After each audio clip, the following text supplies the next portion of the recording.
दोस्तों नमस्कार। नमस्कार। Are you excited? भाई एक बार दिखाओ भाई कैसे एक्साइट।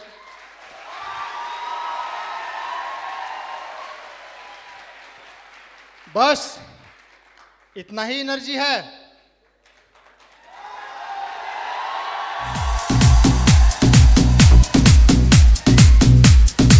Thank you. कुछ भी बोलने से पहले सबसे पहले मैं परमपिता परमेश्वर को धन्यवाद देना चाहूँगा, जिन्होंने मुझे मनुष्य में जन्म दिया। दूसरा धन्यवाद मैं अपने माता पिता को, जिनकी अच्छे संस्कार के वजह से आज मैं आगे बढ़ रहा हूँ और आज इस मुकाम को जो मैंने हासिल किया हूँ, अगर वो सब कुछ हो पाया है तो सबसे ज़्यादा धन्यवाद के पात्र हमारे मेंटर, हमारे गुरु, जो मेरे लिए एक समय साधारण व्यक्ति हुआ करते थे। मुझे लगता था कि एक साधारण व्यक्ति है जो मेरे पास आए हैं। मैं ज़रूर चाहूँगा कि उनके लिए एक जोरदार ताली होनी चाहिए। Mister Kumar Raviranjan sir.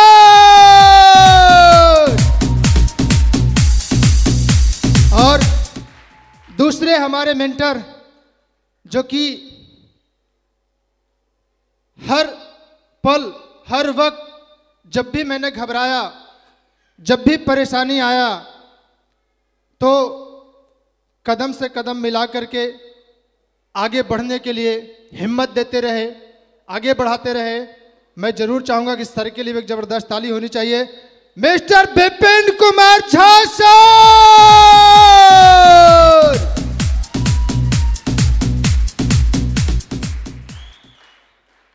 तीसरे हमारे मेंटर, जो कि जब मैंने बिजनेस का शुरुआत किया था तो पहली बार मैं जहाँ पे काम करता था वहाँ पे सर आए थे और उनको देख करके मुझे लगा था कि भाई ऐसे व्यक्ति भी जब आगे बढ़ सकते हैं, कुछ कर सकते हैं, तो मैं क्यों नहीं। तो जरूर मैं चाहूँगा कि सर के लिए भी एक जोरदार ताली होनी चाहिए। Mister Ajit Kumar Jha sir.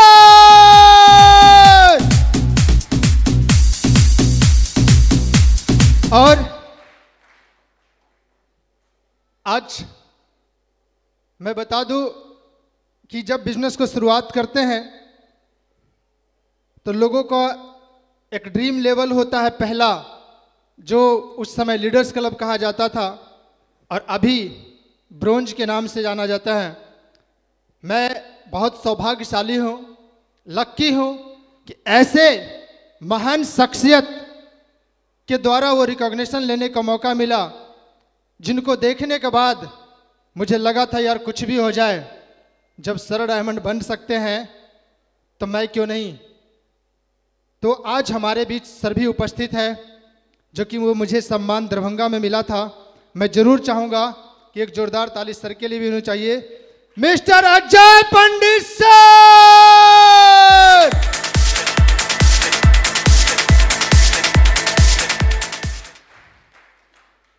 उसके बाद मैं राकेश सर का भी वीडियो देख करके, बड़ा सर साइलेंट मोड में रहते हैं, लेकिन सर की बात मैं क्या बताऊं, मतलब इनकी एक एक बात बहुत ही कीमती है। मैं जरूर चाहूँगा सर के लिए भी एक दमदार ताली होनी चाहिए। मिस्टर राकेश प्रसाद सर। और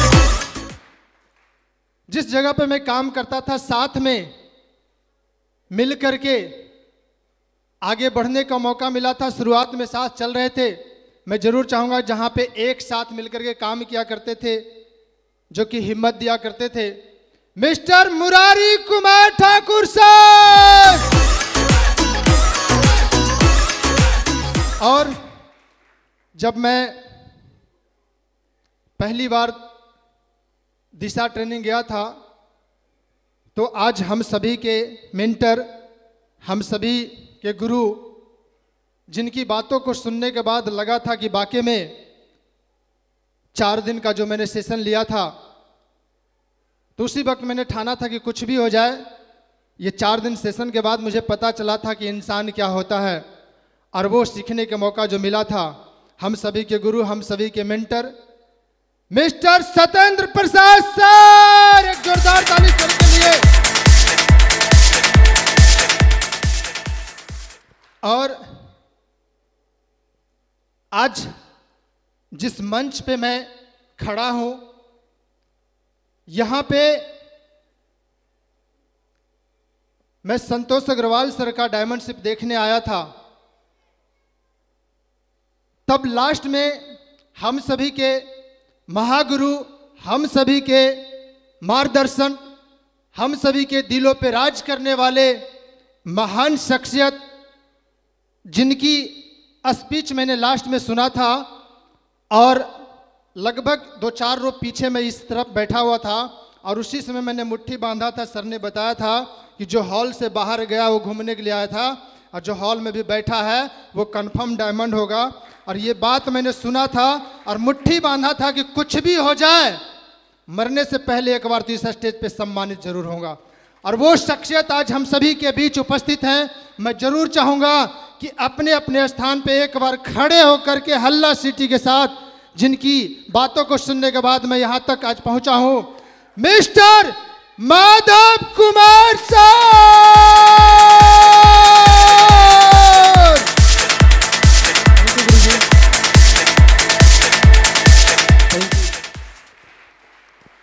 दोस्त, मेरा नाम पिंटू कुमार हुआ और मैं नवादा डिस्ट्रिक्ट बिहार से बिलोंग करता हूं। बचपन में हर कोई के मम्मी पापा, उनके टीचर जब पढ़ाई करवाते हैं तो बच्चों को एक ही बात बताते हैं, बेटा पढ़ाई लिखाई करो, एक नौकरी ले लेना, जिंदगी बदल जाएगी। ऐसा नो। तो दोस्त, मैं भी उसी सोसाइटी से हूं, उसी समाज में पला बढ़ा हूं। मुझे भी वही बात बताया गया था कि बेटा कुछ नहीं, पढ़ाई लिखाई करो, नौकरी लग जाएगी, जिंदगी बदल जाएगी। लेकिन मुझे क्या पता था कि नौकरी लगने के बाद होता क्या है, वो तो करने के बाद पता चलता है।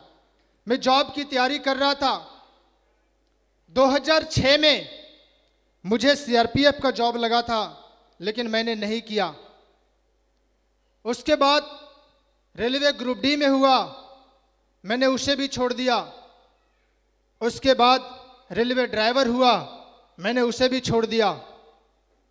फिर लोग बोलने लगे कि किसी को जॉब होता नहीं, अगर आपको मिल रहा है तो आप छोड़ते चले जा रहे हो, नहीं होगा तो आप रोड पे आ जाओगे। ये बात मुझे लगा कि बात तो सही है।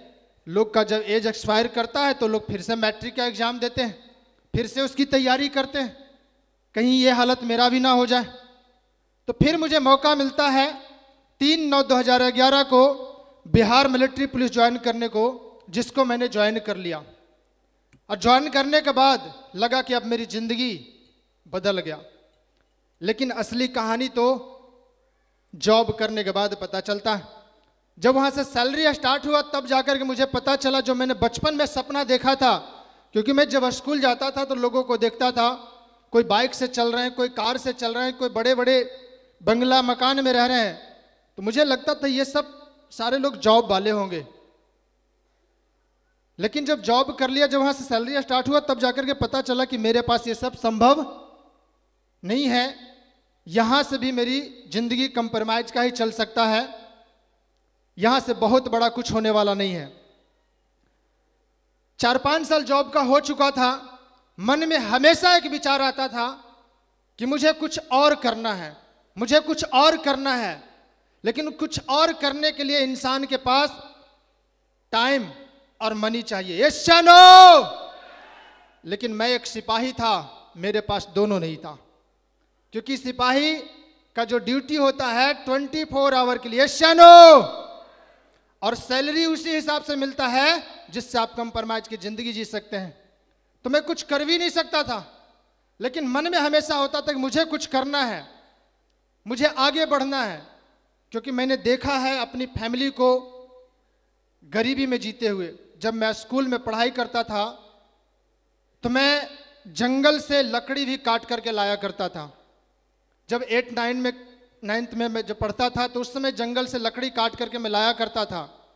तो मुझे लगता था कि अगर ये जिंदगी अभी भी नहीं बदला तो मुझे नौकरी के अलावा कुछ करना होगा। लेकिन उसी बीच में मैं दरभंगा शहर में SBI बैंक गया था और वहां पे मुझे लोन की जरूरत था।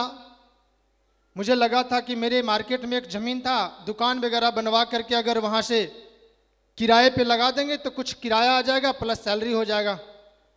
लेकिन वो दिन मेरे ज़िंदगी का बहुत ही अच्छा दिन था कि जिस बिजनेस में आज आप लोग ज्वाइन हैं या जो लोग ज्वाइन नहीं है, कितने ऐसे लोग हैं जो आज ज्वाइन नहीं है, बिना ज्वाइन है? कितने ऐसे लोग हैं, हाथ उठाएंगे भाई? चलिए, जो भी लोग हैं, जो लोग नहीं उठा रहे हैं, सोच रहे पड़ोसी से काम चले, एक जोरदार ताली उनकी नहीं होनी चाहिए। Thank you. मुझे भी वहां पे गलती से सुनने का मौका मिला था कि एक कंपनी है जिसमें एक प्रोडक्ट खरीदना है, 3 से 4 साल काम करोगे, डायमंड बन जाओगे, आपकी जिंदगी बदल जाएगा और आप कमा सकते हो यहां से 8 लाख महीना। दोस्त, भरोसा नहीं हुआ। लेकिन फिर मन में सवाल आया कि आखिर जो व्यक्ति बता रहे हैं वो समझदार हैं, पढ़े लिखे हैं, या जो लोग कर रहे हैं 5 साल से 10 साल से वो बुड़बक तो नहीं होंगे? किसी काम को अगर हम कर रहे हैं, अगर डेली का 1 रुपया का भी नुकसान हो रहा है तो कुछ दिन करके लोग छोड़ देगा, 5 से 10 साल नहीं करेंगे। एशियानो, तो मैंने वहां पे कई लोगों का फोटो देखा था कि ये डायमंड है, ये डायमंड है, तो मुझे लगा कुछ तो सच्चाई होगा। लेकिन फिर भी मन में सवाल था कि नहीं, पैसा डूब गया तो, पैसा फंस गया तो? एशियानो, ऐसा सवाल आता है। फिर लगा कि अगर मेरी जिंदगी से 8 से 10 हजार रुपया चला ही जाता है तो क्या होगा? अगर ये पैसा फंस गया तो क्या होगा? जो मैं पैसा दूंगा उसके बदले सामान मिल जाएगा, और मैं एक सिपाही हूं, सिपाही तो रहूंगा। एशियानो, उससे नीचे जाने को कोई चांस था क्या? और ये सोच करके मैंने इस बिजनेस को ज्वाइन करने का निर्णय ले लिया कि कुछ भी हो जाए, चलो इस बिजनेस को मैं शुरुआत करता हूं। अगर बढ़िया हुआ तो इतिहास तो पक्का रचूंगा, और नहीं तो सिपाही तो रहूंगा। क्योंकि मेरी एक आदत है, बचपन से मैंने कभी आसान काम नहीं चुना। जिस काम को लोग बोलते हैं कि ये काम नहीं हो सकता, मैं उसी काम में हाथ लगाता हूं, वरना किसी में नहीं लगाता। क्योंकि आसान काम तो सारे लोग करते हैं, तो मुझे लगा कि सारे लोग इसमें इग्नोर करते हैं, तो चलो मैं इस बिजनेस को करूंगा। और 7,872 रुपया दे करके मैंने इस बिजनेस को ज्वाइन किया था। उस समय 2 सूट लेंथ मुझे मिला था ग्रासिम का, जबकि मैं कोट पैंट कभी उससे पहले पहना नहीं था। मुझे कोट पैंट की जरूरत नहीं था, मुझे पैसे की जरूरत था, मान सम्मान की जरूरत था। तो मुझे लगा कि एक अनवांटेड सामान लेने से अगर पैसा आएगा, मान सम्मान मिलेगा, तो मैं पक्का इस बिजनेस को करूंगा। ज्वाइन करने के बाद काम करना शुरू किया। 7-8 महीना मैंने काम किया इस बिजनेस में। 7-8 महीने के बाद उस बीच में क्या होता है, शुरुआत जैसे ही किया, जब लोगों को बताना शुरू किया, फैमिली को बताना शुरू किया, तो सारे लोग बात को सुनते तो जरूर थे, लेकिन ज्वाइन कोई नहीं करते थे। मैं जब पहली बार डायमंड शिप देख करके गया था, हमारे गुरुजी रवि सर साथ में थे, और दिल्ली में हमारे दीदी और जीजाजी रहते हैं। मैंने पहली बार उनको जाकर के बताया कि भाई देखो, ऐसे ऐसे बिजनेस है, यहाँ से लोग को ज़िंदगी बदलता है। अब वो थे ठेकेदार साहब, अभी साथ में आए हुए हैं, हॉल में बैठे हुए हैं। तो सब कुछ सुने तो हमें लगा यार सर भी बता रहे, फिर भी उनको समझ में नहीं आ रहा। एक तो हम बता रहे तो कोई बात नहीं, लेकिन ज्वाइन नहीं किए। जिनको भी बता रहे थे कोई ज्वाइन ही नहीं कर रहे थे। ऊपर से हमारे जो डिपार्टमेंट के लोग थे वो तो भाई ऐसे मजाक उड़ाते थे, कहना नहीं। जैसे ही हम कैंप से निकलते थे इस बिजनेस को लेकर के, तो देखता था, देख करके मुस्कुराना शुरू। हमको लगा यार हो क्या गया ये लोग को। जैसे ही जा रहे थे तो लोग, अच्छा कंपनी का आदमी जा रहा है, अच्छा डायमंड साहब जा रहा है। हमको लगा गजब है यार, क्या हुआ ये लोग को। जैसे ही हम अपने रूम से निकलते थे तो कुछ लेडीज लोग ऊपर से छत पर से देख करके हंसना शुरू। शर्म लगता था यार क्यों हंस रहा है, मैंने ऐसा क्या काम कर दिया। लेकिन सर लोगों की जिंदगी को मैंने देखता था, वीडियो देखा था, मुझे लगता था कोई बात नहीं, आज हंस ले, एक दिन रुलाएंगे जरूर।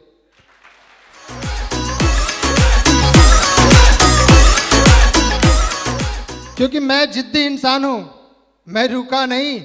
लोग मजाक उड़ाते रहे, लोग बोलते रहे, फंस जाओगे, बर्बाद हो जाओगे, डूब जाओगे, लेकिन मैं रुका नहीं, आगे बढ़ता चला गया, करता चला गया। 7-8 महीने के बाद मेरे पास एक साइकिल भी नहीं था। साइकिल मिला था ससुराल में तिलक में, वो भी मैंने अपने फ्रेंड के हाथों 600 रुपया में बेच दिया था। क्यों? मेरे पास पैसा नहीं था, काम करने के लिए मैं हिमाचल चला गया था और बेच करके वो भी खत्म हो गया था। और जब बीएमपी मैंने ज्वाइन किया था तो लगा था मुझे बाइक यहाँ से मिल जाएगा, बाइक खरीद लूँगा। लेकिन जैसे ही 1 तारीख आता था, मम्मी बेटा इतना पैसा इसको देना है, इतना पैसा इसको देना है। वो पहले भाई साहब फ़ोन करते थे, भैया ट्यूशन वालों को इतना देना है। मतलब जो हम प्लान बनाते थे कि मुझे एक बाइक खरीदना है, उससे पहले घर वाले प्लान बना लेते थे कि इतना इतना पैसा मुझे लेना है। मेरा बाइक का प्लान खत्म। मुझे फिर लगता था चलो टीए मिल जाएगा तब खरीद लेंगे। तब तक किसी के घर में शादी हो जाता था, फिर वो उसमें चला जाता था, मतलब पैसा बच ही नहीं रहा था। लेकिन जब इस बिजनेस को 7-8 महीना मैंने किया, 7-8 महीने के बाद मैंने एक बाइक का ड्रीम बनाया था। लेकिन उसमें भी एक परेशानी हुआ, जो कि गुरुजी कहते हैं कि अगर आप ड्रीम बना लिए हैं, डेट सेट कर लिए हैं, तो निश्चित रूप से उस डेट में आपका वो बाइक या वो जो आपका ड्रीम पूरा होगा। लेकिन होता क्या है कि उस समय दुर्गा पूजा का समय था और धनतेरस के दिन मुझे बाइक खरीदना था और मैं ड्यूटी में था। उसी बीच कई लोगों को मैंने घर भेज दिया था कि भाई जो लोकल लोग हैं घर चले जाओ, मैं आपके बदले ड्यूटी कर लूँगा। मैं संतरी ड्यूटी में खड़ा था, मेरे भाई साहब को फ़ोन आता है कि भैया हो सके तो मुझे आप बचा लो। और इतना कहकर फ़ोन कट कर दिया। दूसरे का फ़ोन से फ़ोन आया था, फिर मैं फ़ोन लगा रहा तो मुझे कुछ रिस्पॉन्स ही नहीं मिल रहा था। लेकिन ऐसा आभास हुआ कि शायद उनका कहीं एक्सीडेंट हुआ है। और मैं अपने मार्केट में फ़ोन वगैरह किया, लोगों को दौड़ाया तो पता चला ऐसे ऐसे बात है। फिर मैं तुरंत वहाँ से जब आया तो उनका पैर फ्रैक्चर कर चुका था। तो जो मैंने बाइक के लिए पैसा रखा था सिर्फ सबसे कमा करके, वो पैसा भाई साहब में लग गया। अब उनका इलाज करवा करके जब मैं लौटता हूँ तो कुछ दिन बाद धनतेरस आ जाता है। अब मेरे पास पैसा नहीं है, अब मैं बाइक कैसे खरीदूं? तो मुझे लगा कि सारे लोग को मैं बोल दिया हूँ कि फलाने तारीख की मुझे बाइक लेना है, अगर नहीं लेंगे तो लोग बोलेंगे क्या, लोग सोचेंगे क्या कि ये लोग ऐसा ही बोलते हैं, मिलता नहीं है। तो मैंने सोचा था कि चलो ईएमआई पे ले लेंगे। लेकिन जब ईएमआई की बात आया तो जब मैंने शोरूम गया, शोरूम से बात किया कि भाई साहब ऐसे ऐसे मेरे साथ प्रॉब्लम है, क्या ईएमआई पे बाइक मिल जाएगा? बोला हाँ बिल्कुल मिल जाएगा, आप आधार कार्ड लेके आना, चेक कैंसिल चेक लगेगा, हो जाएगा। जब धनतेरस के दिन मैं 9 बजे पहुंचता हूं शोरूम में, सारा चीज़ देता हूं तो बोलता है भाई साहब आपका आधार कार्ड नवादा जिला का है, दरभंगा का नहीं चलेगा, सॉरी दरभंगा का चाहिए, क्योंकि मैं दरभंगा से खरीद रहा था। बोला कि मेरे पास तो है नहीं वो। तो बोला नहीं होगा। अब मैं फिर से परेशान कि अब क्या होगा, अब तो लास्ट दिन है, अगर आज नहीं लिया तब तो दिक्कत हो जाएगा। फिर मैं वापस कैंपस आता हूँ और आने के बाद क्योंकि मैं ठान चुका था कि कुछ भी हो जाए, जैसे भी हो लूँगा तो आज ही। मैं 2 घंटे में बाइक का पूरा पैसा व्यवस्था किया और जा करके फुल पेमेंट दे करके मैंने बाइक परचेज किया। Thank you. आगे बढ़ता चला गया। लोग सवाल करते थे पैसा आता है, पैसा आता है, मतलब काम के पीछे नहीं, लोग पैसे के पीछे भाग रहे थे, ये पैसा आ रहा है कि नहीं। तो जब 2 साल हुआ इस बिजनेस में तो हमारे डिपार्टमेंट के लोग भी परेशान करना शुरू किए। वो क्या, मैं अपना ड्यूटी के अलावा, मेरी जो ड्यूटी हुआ करता था सुबह 4:50 से लेकर के रात 8 बजे तक, मेरे पास टाइम बिल्कुल नहीं था। कई लोग बोलते हैं सर मेरे पास तो समय ही नहीं है, मैं इस बिजनेस को कैसे करूं। लेकिन मुझे नहीं लगता है कि सिपाही जो होते हैं उनके अलावा कोई और लोग जो हैं उनसे उनके पास समय नहीं होता। 4:50 सुबह कई लोग सोए रहते हैं और 8 बजे रात तक ड्यूटी होती थी। उस बीच में मैं समय निकालता था। कब 4 से 5 जो समय होता था, या तो मैं उस समय खाना खाता या नाश्ता करता। शाम में खाना या नाश्ता मैं नहीं करता था। मुझे लगता था कि अगर आज मैं खाने के चक्कर में रहूँगा, आराम करने के चक्कर में रहूँगा, तो आज जो मेरी आदत है और इस आदत के वजह से जो आज मेरी ज़िंदगी है, यही ज़िंदगी आने वाला समय भी रहेगा। और मैडम बोलती थी कि नाश्ता कर लीजिए, कुछ खा लीजिए। बोले नहीं, खाएंगे तो फिर मुझे आलस से आएगा। अपना यूनिफॉर्म खोलता था, सिविल कपड़ा पहनता था और मार्केट निकल जाते थे दरभंगा में, अनजान शहर में, अनजान लोगों से दोस्ती करने के लिए, क्योंकि मेरी जान पहचान के भी कोई लोग नहीं थे। और जाने के बाद वहाँ से फिर वापस रात में मैं आता था 7 बजे, क्योंकि मेरी गिनती होती थी रात में फिर। और गिनती देने के बाद फिर वापस रूम नहीं, मार्केट चला जाता था। फिर काम करके उधर से 11 बजे 12 बजे रात को आता था, तब तक पूरी एनर्जी खत्म हो जाता था। और ऊपर से दूसरी एनर्जी, मैडम गुस्से में रहती थी कि अभी तक आए नहीं है। अब जब आते थे तब खाना खा करके फिर सोते थे, फिर सुबह से वही काम शुरू। इस तरीके से करते चले गए। जब 2 साल हुआ था तो 2 साल के बाद मैं देखा कि हमारे डिपार्टमेंट वाले लोग स्टार्टिंग में मुझे वहाँ से पहले कमांडो ट्रेनिंग में भेज दिया कि ये लोग को गुप्त सूचना दिए कि ये जो है ड्यूटी के अलावा दूसरा काम करते हैं। तो वो मुझे वहाँ भेज दिए बनारस। मैं वहाँ से जब आया फिर मैं काम करना शुरू किया। फिर जो है वहाँ से मुझे बेगूसराय भेज दिया, मैं वहाँ टीम बनाना शुरू किया। फिर वहाँ से लखीसराय भेज दिया, मैं वहाँ टीम बनाना शुरू किया। मतलब जब जब जहाँ जा रहे थे लोग परेशान कर करके ट्रांसफ़र करते जा रहे थे। मुझे लगा अब ऐसे काम नहीं चलेगा, अब लगता है नौकरी छोड़ना ही पड़ेगा। मैंने गुरुजी से सिल्वर लेवल पे ही बात किया था कि सर मुझे नौकरी छोड़ना है, मुझे अब नहीं करना है। सर बार बार रोक दे रहे थे, बार बार रोक दे रहे थे। इसी बीच में मैं लखीसराय बसुआ चक एक पोस्ट है, मैं वहाँ पे जाकर ड्यूटी कर रहा था और वॉलीबॉल खेल रहा था। और उस वक्त बीएमपी का जो सैलरी था 7th पे लगने के बाद 29 से 30 हज़ार हो गया था और सेफ सबसे 50 से 60 हज़ार महीना आ रहा था। तभी मैंने एक डिसीजन लिया था कि मुझे अगर मैं 4 से 5 साल शेप करता तो या 60 साल तक जॉब करता तो मेरी ज़िंदगी में क्या फ़र्क पड़ता है। तो मुझे लगा कि अगर मैं 60 साल की उम्र तक जॉब करता हूँ तो मैं हवलदार बन करके रिटायर कर जाऊँगा, जमींदार बन के रिटायर कर जाऊँगा, सूबेदार बन के रिटायर कर जाऊँगा। और जैसी लाइफ आज उनकी है आने वाला समय मेरा भी होगा। क्योंकि 19 और 20 होता है उसी के आसपास में, क्योंकि सैलरी बढ़ रहा है तो महंगाई भी बढ़ता है। यस या नो? लेकिन मैं जब इधर देखा कि 3 से 4 साल करके जब कोई डायमंड बनते हैं तो उनका मान सम्मान, उनका लाइफ स्टाइल, उनका सब कुछ बदल जाता है। तो बेहतर वो होगा कि 4 साल में रिटायर कर जाएंगे। और 28 दिसंबर 2017 को उसी समय मैंने गुरुजी रवि सर, विपिन झा सर से बात की कि सर अब मुझे नौकरी नहीं करना। उस वक्त भी सर रोकना चाह रहे थे, बोले कि सर आप अगर आज रोकेंगे भी तो मैं रुकूंगा नहीं। मैंने सारा बोरिया बिस्तर बांध लिया है, मैंने निर्णय कर लिया है मुझे जॉब को छोड़ना है। और 28 दिसंबर 2017 को उस जॉब को, जिस जॉब को पाने के लिए लोग मेहनत करते हैं, लोग पैसे लेकर के भी बैग में घूमते हैं कि चलो 2-4 लाख देने के बाद भी हो जाएगा तो मैं कर लूंगा, लेकिन मैंने उस जॉब को 28 दिसंबर 2017 को बाय बाय टाटा कर दिया। नहीं करनी नौकरी।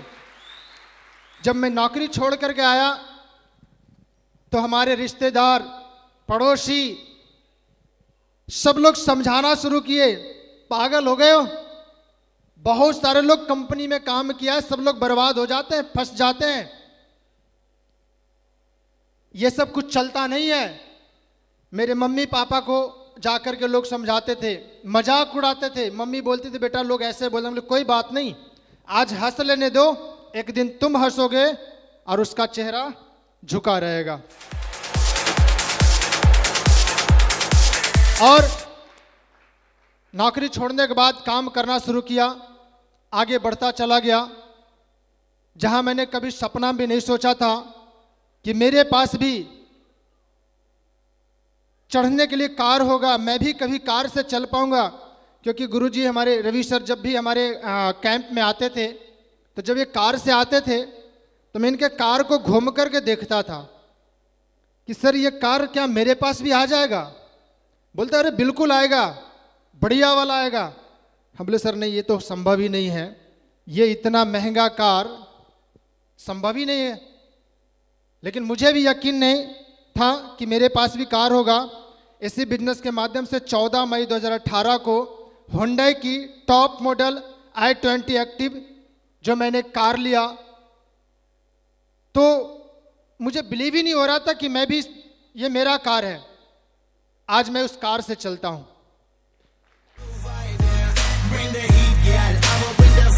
आगे बढ़ता गया।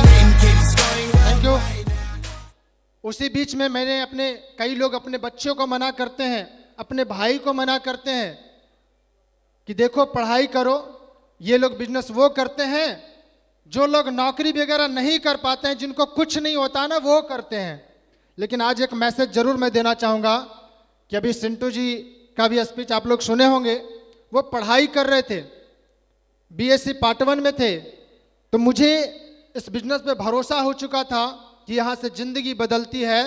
तो मुझे लगा था कि नहीं, कुछ भी हो जाए, अगर मैं डायमंड बन गया और अपने भाई को नहीं बनाया तो बोलेंगे कि चलो भाई स्वार्थी हैं। मुझे लगा नहीं, उनको भी बनाऊंगा। और दरभंगा बुला करके मैंने उनको भी प्लान दिखाया था और मैंने उनसे सवाल किया था कि भाई साहब क्या करना है? बोले कि भैया नौकरी। मुझे थोड़ा सा उस वक्त हंसी भी आया कि अच्छा, बड़े भाई नौकरी कर रहा है तो छोटे भाई भी तो वही सोचेंगे। मैंने उनसे बोला कोई बात नहीं, तुम नौकरी करना, लेकिन 2-4 सवाल का सही सही जवाब दे देना, उसके बाद जो करना वो करना। बोला ठीक। मैंने बोला कि कितने दिन में नौकरी हो जाएगा? बोले भैया 4 से 5 साल तो लगेगा, अभी ग्रेजुएशन भी फाइनल नहीं हुआ।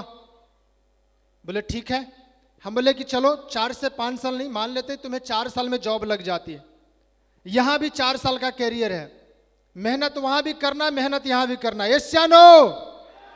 लेकिन 4 से 5 साल अगर तुम जॉब में मेहनत करते हो, कमाते कितना हो? बोले भैया पैसा तो आप ही को देना होगा, पैसा आप ही को देना होगा। हम बोले अगर 4 से 5 साल यहां तैयारी करते हो तो आप यहां डायमंड बनते बनते 50 लाख कमा लेते हो। देखा, कभी नहीं देखा कि हाँ ये चीज हमसे नहीं हो सकता है, या मैं रुक जाऊं, या मैं नहीं कर सकता हूं। मैंने कभी भी इस बिजनेस पे और अपलाइन पे कभी शक नहीं किया। मैं आपको बता दूं, अगर आपको भी डायमंड बनना है तो एक ही चीज, खुद के भरोसे पे चलना पड़ेगा। यस या नो? क्योंकि मुझे पता था कि इस बिजनेस में अगर हमें आगे बढ़ना है तो किसी के भरोसे पे अगर चलेंगे तो उनके अनुसार काम हो भी सकता है, नहीं भी हो सकता है। लेकिन अगर खुद के भरोसे पे चलेंगे तो दुनिया की कोई ताकत हमें डायमंड बनने से नहीं रोक सकता। और मैं खुद के भरोसे पे चला। सारे लोग मुझे मना किए, फैमिली से, चाहे पड़ोसी, दोस्त, कोई साथ नहीं दिए थे शुरुआत में। लेकिन मैं अकेले चलने का कमिटमेंट कर लिया था और आज आप सभी के बीच मैं डायमंड बना। ये अगर सबसे ज़्यादा श्रेय जाता है तो आज इस हॉल में या जो लोग नहीं आ पाए हैं, प्यारी सी टीम जिनकी मेहनत की वजह से, अथक परिश्रम की वजह से आज इस स्टेज पे मैं आया हूं, तो मैं जरूर चाहूंगा कि आज पूरी टीम के लिए एक जोरदार ताली होनी चाहिए।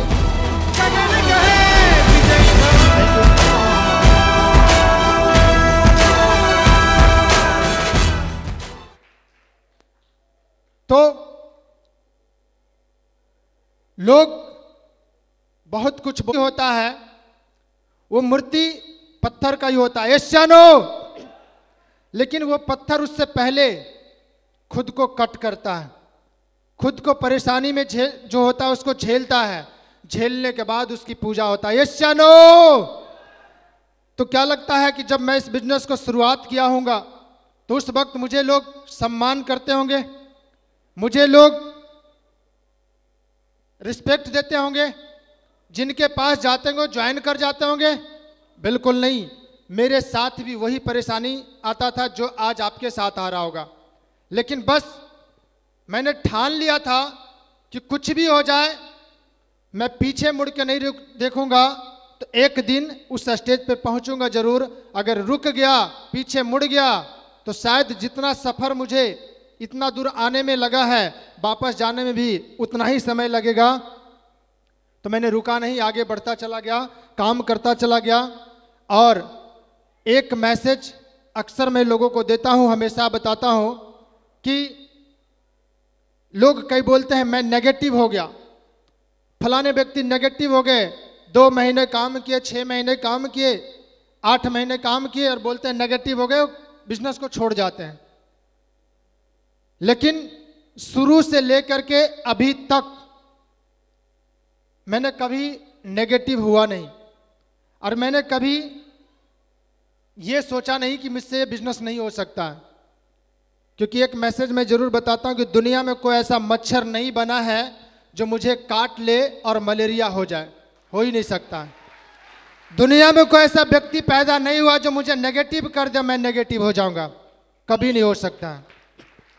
बहुत सारे कंपनी वाले, बहुत सारे बिजनेस वाले प्रलोभन दिए, मुझे दूसरी कंपनी में जाने के लिए लालच दिए, लेकिन मैंने पीछे मुड़ करके कभी नहीं देखा।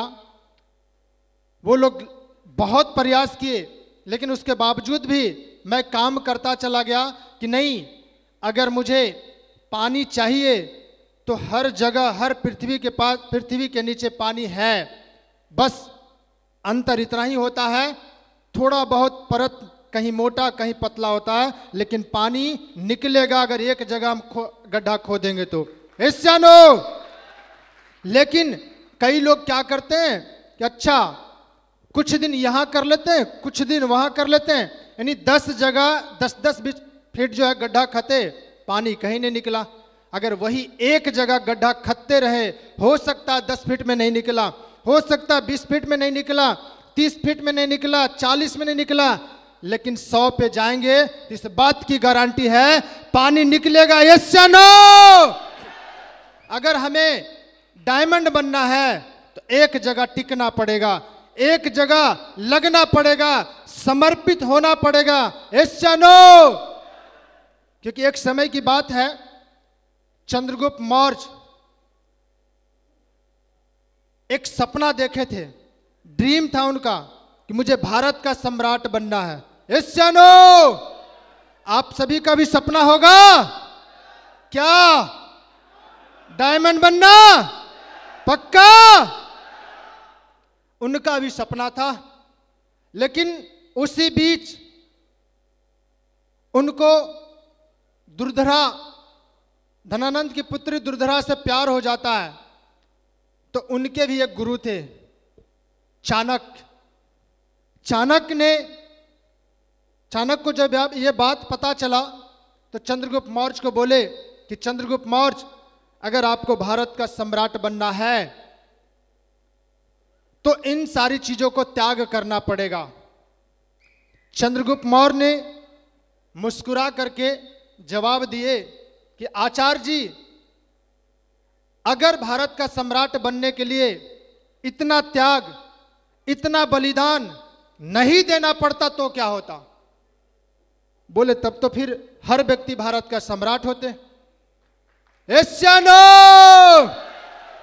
अगर डायमंड बनने में लोगों की ताने सुनना नहीं पड़ता, लोगों की बेइज्जती सहना नहीं पड़ता, लोगों को छोड़ना नहीं पड़ता, तो हर व्यक्ति ज्वाइन करते ही डायमंड बन जाते। एशियानो, तो अगर डायमंड बनना है तो त्याग करना पड़ेगा, करेंगे?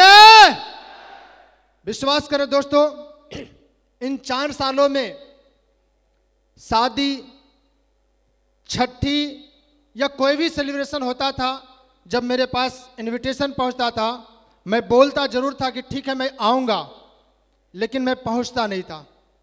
फिर बाद में मैं कोई लॉजिक देता था, कुछ कारण बताता था कि ये वजह से मैं नहीं आ पाया। लोग नाराज होते थे, लोग मायूस होते थे कि भाई क्यों नहीं आए, लेकिन मुझे पता था कि अगर मैं वहां चला जाता तो शायद ऐसा नहीं कि अगर मैं उस जगह पे नहीं गया तो उनकी शादी रुक गया, उनकी छठी जो है रुक गया। एशियानो, लेकिन अगर मैं इस बिजनेस में काम नहीं करूंगा तो शायद मैं डायमंड बनने से रुक सकता हूं। एशियानो, हाँ, उस जगह मुझे जाना बहुत जरूरी होता था जिस जगह पे मेरे बगैर वो काम रुक रहा है, लेकिन मेरे बगैर जो काम नहीं रुक रहा था उस जगह पे मैंने इस 4 सालों में नहीं। मैं जब दरभंगा से छुट्टी आता था तो मैं नवादा शहर रुक करके इस बिजनेस को करता था। मम्मी बोलती थी बेटा घर नहीं आना, हम बोले जी आएंगे, लेकिन कभी गया भी 1 घंटे के लिए, रात नहीं बिताता था। ये लॉकडाउन में मैं रह लिया था, लेकिन मैं कभी भी घर पे रुकता नहीं था, टिकता नहीं था, या तो दरभंगा शहर या तो नवादा शहर में रह करके उस छुट्टी को बिताता था और काम करते चला गया और आगे बढ़ता चला गया। मैंने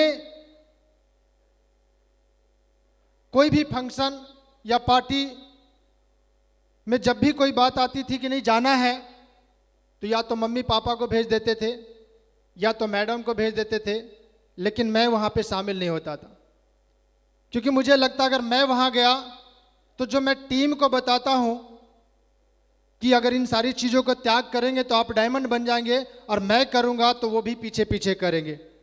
और मैंने उस चीज़ को त्याग किया, जिसका देन है कि आज मैं इस मुकाम पे पहुँचा हूँ।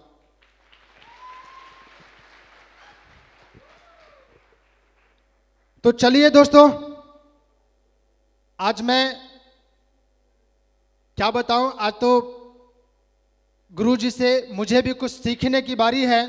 आज हम सभी के मेंटर, हम सभी के आदर्श यहाँ पे उपस्थित हैं, जिनकी वजह से, जिनकी वाणी को सुन करके मैंने भी इसी हॉल में निर्णय लिया था, मुट्ठी बांधा था कि कुछ भी हो जाए मैं भी एक बार डायमंड बन करके इस स्टेज पे आया था। तो आज वैसे मेंटर, वैसे महागुरु को सुनना चाहेंगे? तो अपनी वाणी को मैं यहाँ पे विराम देने से पहले एक बार आप लोगों से कमिटमेंट जरूर लेना चाहूँगा। करेंगे? क्या आप डायमंड बनना चाहते हैं? पक्का? पक्का? तो चलिए मेरे साथ आज कमिटमेंट करेंगे। करेंगे? I am